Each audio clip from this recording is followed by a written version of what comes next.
Good morning friends, রিয়াঙ্কাস diary চ্যানেলে তোমাদের স্বাগত। ফিরে এসেছি আরও একটা নতুন বেড়াতে যাবার ভিডিও নিয়ে। আমার পেছনে দেখতে পাচ্ছ পুরো গঙ্গা নদী। আমি এখন ঋষিকেশে। আমরা এসেছি গতকালকে, আর এখানে আছি আমরা পরমার্থ নিকেতন আশ্রমে। আমার পেছনে এই আশ্রম। কালকে যখন আমরা এখানে আশ্রমে পৌঁছেছি তখন প্রায় সন্ধে হয়ে গেছে, আর তখন গঙ্গা আরতিও শুরু হয়ে গেছে। তো আমরা আজকে গঙ্গা আরতি দেখব, গতকালকে দেখতে পাইনি। তো এখন আমি বলি আমরা কিভাবে এখানে এলাম। ঋষিকেশে হাওড়া থেকে হরিদ্বার আসার অনেকগুলো ট্রেন আছে। দুন আছে যেটা এভরিডে চলে, এখানে টিকিট মোটামুটিভাবে পাওয়াই যায়। উপাসনা আর কুম্ভ চলে অল্টারনেটিভ ডেজে, কিন্তু ট্রেনগুলো এত ভালো যায় এখানে টিকিট পাওয়া খুব চাপের ব্যাপার। কিন্তু আরও অনেকগুলো রাস্তা আছে, যেমন ধরুন দিল্লি চলে আসতে পারেন আপনারা, সেখান থেকে হরিদ্বার আসতে পারেন, দেন ঋষিকেশ। আরও একটা রাস্তা আছে, সেটা হচ্ছে আপনারা চলে আসতে পারেন কলকাতা স্টেশন থেকে অকাল তখ্ত এক্সপ্রেস ধরে নাজিবাবাদ থেকে হরিদ্বার মাত্র 50 থেকে 55 কিলোমিটার।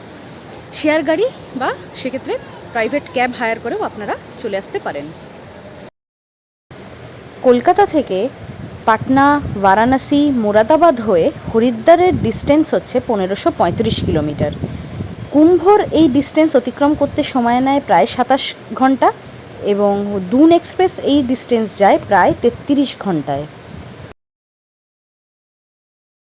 হরিদ্বার থেকে ঋষিকেশের ডিস্টেন্স প্রায় 25 কিলোমিটার। হরিদ্বার স্টেশনের বাইরে বেরিয়ে অটো ভাড়া করে ঋষিকেশ পৌঁছতে সময় লেগে যায় প্রায় 40 মিনিট, এবং ভাড়াও নেয় প্রায় 800 টাকা। হরিদ্বার স্টেশনের বাইরে বেরিয়ে আমরা অটো দাদাদের সঙ্গে বার্গেনিং করে নিই, এবং ঠিক হয় 800 টাকার বিনিময়ে হরিদ্বার থেকে আমরা ঋষিকেশে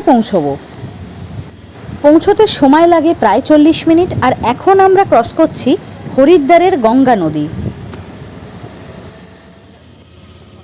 হরিদ্বার শহরটা ঋষিকেশের তুলনায় একটু বেশি কনজেস্টেড, তাই আমরা ভেবেছিলাম পাহাড়ে ওঠার আগে আমরা ঋষিকেশে থাকব, ফিরবার পথে আমরা হরিদ্বারে ওয়ান নাইট স্টে করব। হরিদ্বারের জনবহুল স্টেশন চত্বর ক্রস করে আমাদের অটো এখন এগিয়ে চলেছে হাইওয়ের পথ দিয়ে ঋষিকেশের উদ্দেশ্যে। চারিদিকে অল্প অল্প সবুজ, যেখানে সবুজ শেষ হচ্ছে সেখানে পাহাড় শুরু হয়ে যাচ্ছে, আর রাস্তার দুপাশে সুন্দর গাছ। এইরকম রাস্তায় যেতে দারুণ লাগছিল। হরিদ্বার এবং ঋষিকেশ এই দুটো জায়গাতেই চলার পথের বাঁ দিকে, ডান দিকে, সব দিকে যেদিকে ইচ্ছে আপনি তাকাবেন শুধু গঙ্গা নদীই দেখতে পাবেন। আমরা এখন চলেছি গঙ্গা নদীর ওপর একটা ব্রিজ দিয়ে। বিকেলবেলা পড়ন্ত রোদ এসে পড়েছে গঙ্গা নদীর ওপর, দারুণ সুন্দর দেখতে লাগছিল। এই যে রাস্তাটা দেখছেন, এই রাস্তা দিয়েই আমরা এসেছি হরিদ্বার থেকে ঋষিকেশ।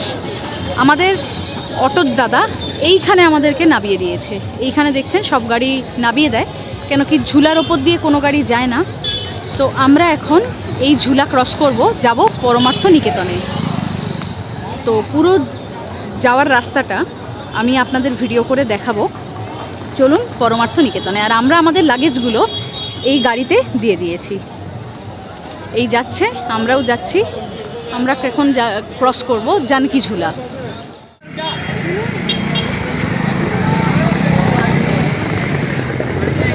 রামঝুলা, লক্ষণ ঝুলার ওপর এত প্রেশার বেড়ে গেছে, সেই প্রেশার কমানোর জন্যে এটা নতুন চালু হয়েছে। নতুন বলবো না, তাও হয়ে গেল 2021 সাল থেকে এটা চালু হয়েছে, 3 বছর তো হয়েই গেল। এই যে যাচ্ছে আমাদের লাগেজ, আর আমরাও যাচ্ছি লাগেজের পেছন পেছন। এই যে জানকী ঝুলা, 3টে লেন দেখতে পাবেন। একটা লেনে যাচ্ছে স্কুটার, মাঝের লেনে মানুষজন যাবে, আর এই সাইডের লেনে আবার স্কুটার আসছে। আমরা যাচ্ছি এই মাঝের রাস্তাটা দিয়ে, এই যাচ্ছে এইটা দিয়ে, ওদিক থেকে গাড়ি আসছে এই যে এই সাইডের লেন দিয়ে।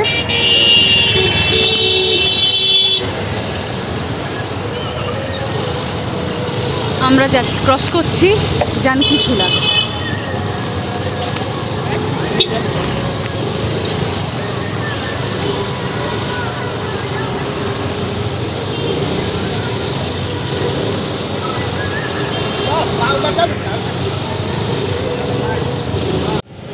যখন আমি যাচ্ছি এই জানকী ঝুলা দিয়ে, আর তার পাশ দিয়ে যখন গাড়িগুলো যাচ্ছে, একটা বেশ দুলুনি হচ্ছে। সেটা আমি ক্যামেরাতে বলে বোঝাতে পারছি না, কিন্তু আমি ফিল করছি দুলুনিটা।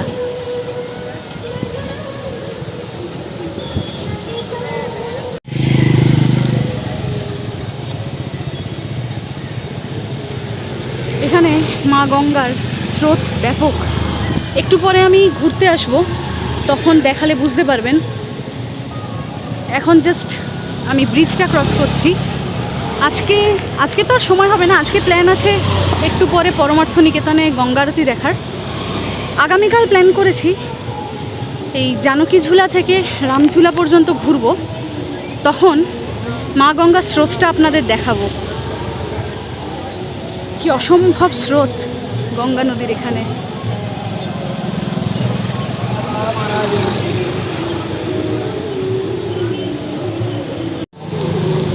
আমরা অলমোস্ট ব্রিজটা ক্রস করে ফেলেছি। এই গাড়িগুলো গেলেই খুব সুন্দর একটা দুলুনি মতো হচ্ছে, একটা খুব সুন্দর ফিলিংস হচ্ছে যখন ব্রিজটা দুলছে। এই ফিলিংসটা না ক্যামেরাতে বোঝা যাবে না, এটা একমাত্র যখন আপনি হাঁটছেন এই ব্রিজটার ওপর তখনই বোঝা যাবে। মহাদেব কই?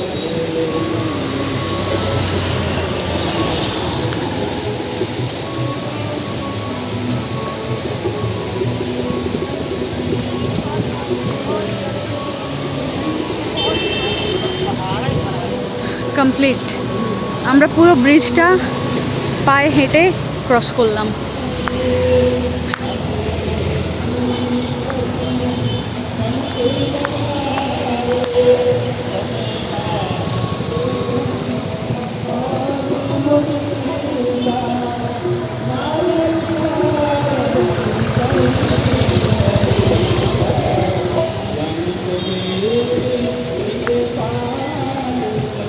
এইখান দিয়ে আমরা ব্রিজ ক্রস করলাম, দ্য বিটল স্ট্রিট। আমরা কালকে এই রাস্তায় হাঁটবো, তবে আজকে এখন যাব না, এখন যাব আগে পরমার্থ নিকেতনে।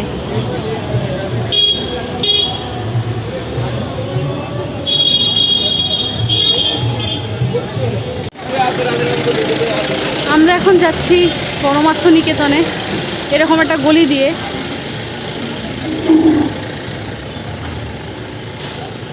সরু গলি, যা একদিকে স্কুটার পার্কিং করা আছে।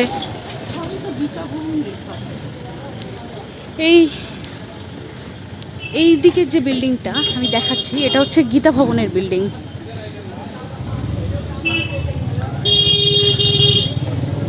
এইটা হচ্ছে পরমার্থ নিকেতন। আমরা এইখানেই থাকবো। আর এদের থাকার জায়গা হচ্ছে এইটা, পরমার্থ নিকেতন। আমরা গরু আমাকে অ্যাটাক করে দিয়েছিল। আমরা পরমার্থতে ঢুকলাম, এবার চেকিং প্রসেস কমপ্লিট করে আপনাদের সাথে আবার আসছি। এখানে চেকিং প্রসেস কমপ্লিট করতে হবে। আমি বুকিং করেছিলাম পরমার্থ নিকেতনের ওয়েবসাইট থেকে, তো ওয়েবসাইট থেকে ওনারা মেল পাঠিয়েছেন যে এখানে আমাদের বুকিং কনফার্ম করেছেন ওরা। তো এখন সেই মেল দেখিয়ে দেখি কি রুম দেয়, তারপর আমি আপনাদেরকে দেখাচ্ছি। এই যে দেখছেন, আমরা অলরেডি চেকিং করে নিয়েছি। এই রাস্তা দিয়ে এসছি, এইখানে হচ্ছে আমাদের রুম। এইটা আমাদের রুম। এই 102 নম্বর রুম আমাদেরকে দিয়েছে। এখানে একটা ওয়াশরুম আছে, ওয়েস্টার্ন সিস্টেম আছে। আমি এখন ঢুকছি না, গঙ্গা আরতি শুরু হয়ে গেছে, তো ওদিকেই যাব। এদিকে একটা 3টে বেড আছে, 3টে চেয়ার আছে, খুব বেসিক অ্যামিনিটিস দিয়ে, কেন কি এটা আশ্রম, এর চেয়ে বেশি কিছু এক্সপেক্টও করতে পারি না। তো আমরা এইখানে রুম বুকিং পেয়েছি। আর গঙ্গা আরতি অলরেডি চলছে। এইদিকে হচ্ছে গঙ্গা আরতির ঘাট। গঙ্গা আরতি মনে হয় শেষও হয়ে গেল। আচ্ছা, এইদিকে বেরোলে সুন্দর ঘাটে যাওয়ার রাস্তা। বাও, এই দিকে বেরোলে সুন্দর গঙ্গার ঘাট। অসাধারণ জায়গায় আমরা আছি।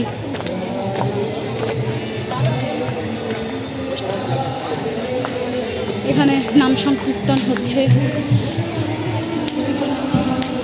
এইখানে গঙ্গা আরতি হচ্ছে। যাচ্ছি, ওদিকেই যাচ্ছি।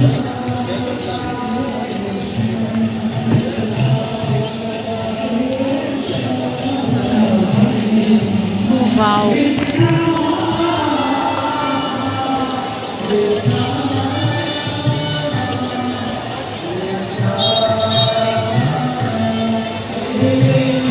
গঙ্গা আরতি শুরু হয়ে গেছে। চলুন ওদিকটাতে যাওয়া যাক।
আশ্রমে চেকিং করে যখন আমি গঙ্গার ঘাটে যাই তখন গঙ্গারতি অলমোস্ট শেষের দিকে, তাই ভালো করে গঙ্গারতি আজকে আর দেখতে পেলাম না। কত ভিড় তা আপনারা নিজেরাই দেখতে পাচ্ছেন।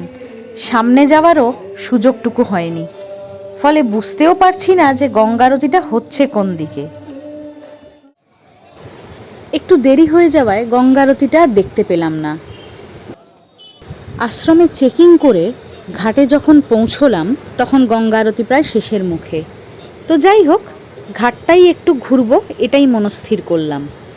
একটু আগেই গঙ্গা আরতি শেষ হয়েছে। এই যে রাখা আছে প্রদীপ, এই প্রদীপেই গঙ্গা আরতি হয়েছে। সবাই এখান থেকে তাপ নিয়ে প্রণাম করে নিচ্ছে।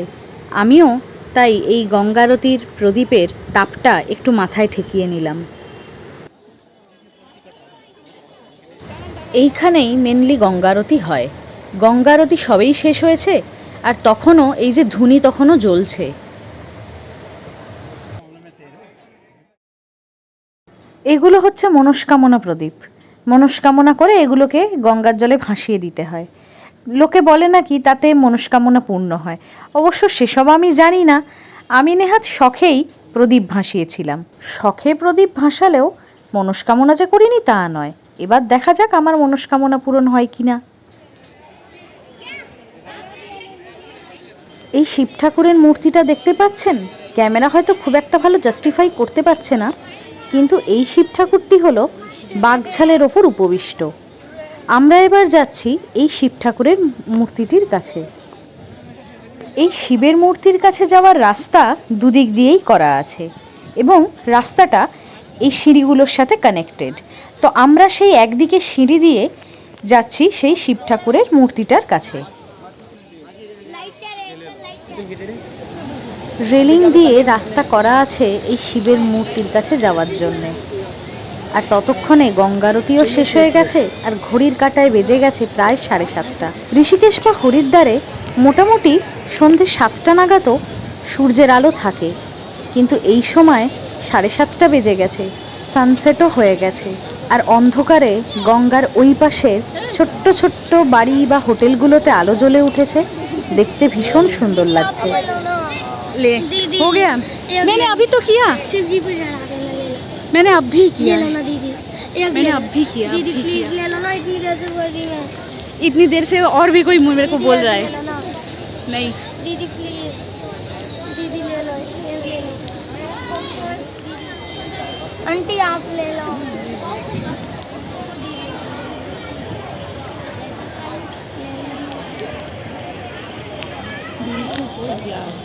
শিবের মূর্তির সামনে দেখছি সবাই ফটো সেশন করছে। আমিও শিবের মূর্তির সামনে দাঁড়িয়ে তুলে নিয়েছি টপাটপ করে কয়েকটা ফটো। গঙ্গা আরতি বেশ খানিকক্ষণ আগে শেষ হয়ে যাওয়ায় পরমার্থ নিকেতনের ঘাটও এখন ফাঁকা হতে শুরু করেছে। তবুও যে নেহাতি ফাঁকা তা নয়, দেখতেই পাচ্ছেন যে সময়টায় গঙ্গা আরতি হচ্ছিল সেই ভিড়টা মতো এখন আর নেই।